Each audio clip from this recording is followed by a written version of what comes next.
We share many a merriment in the van as we take our time getting to Bear Creek. This is the first day of freedom we have enjoyed in an age, and the raw excitement of the wild mixes curiously with our desire for relaxation.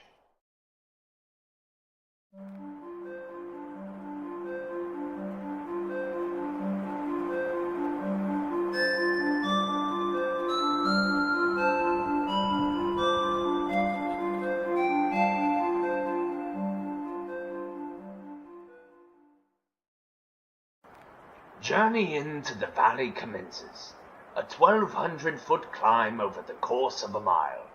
While the path is daunting, our band, fortified with the energy of new suns rising, crests the hill in half an hour's time. We begin to travel once more, this time a decline of 1,200 feet into the valley below. As streams tickle our ears from nearby, we notice something curious sitting in the grass. An old toaster, tipped over and abandoned, now faces new friends as we decide to use the appliance as a trail marker. Feet in the river, shoes on the shore. The crew, surrounded by plant life, rests under a cavern as the stream rolls by. 4 different biomes were traversed past this point, each increasingly alien to the bewilderment of the party. One thing was certain, no one was in a rush on this beautiful day. We find our way to the falls at last, the mighty stream flowing from Bear Creek above. Time runs short, yet we begin to climb the rocky face.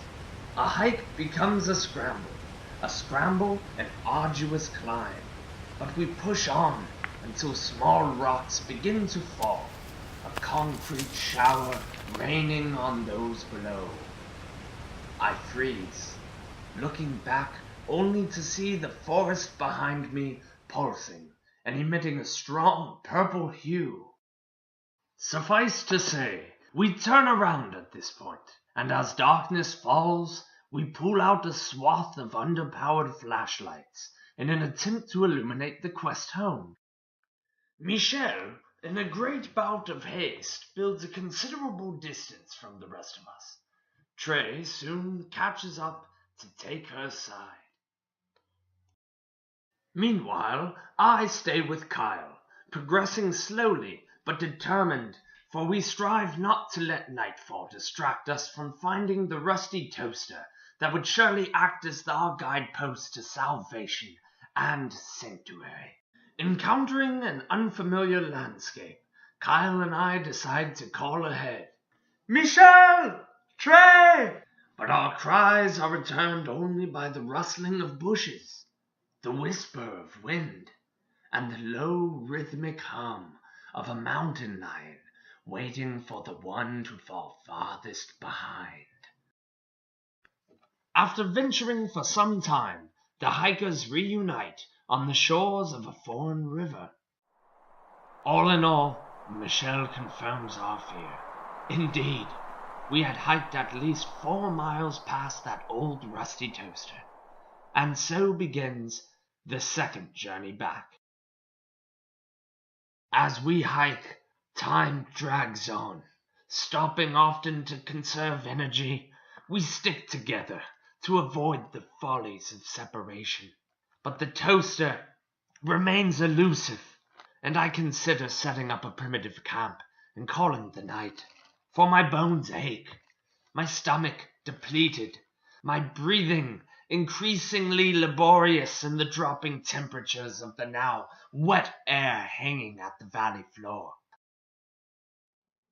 Whilst Michael and Kyle discuss the possibility of camping, Trey scouts ahead to see if the toaster can be found.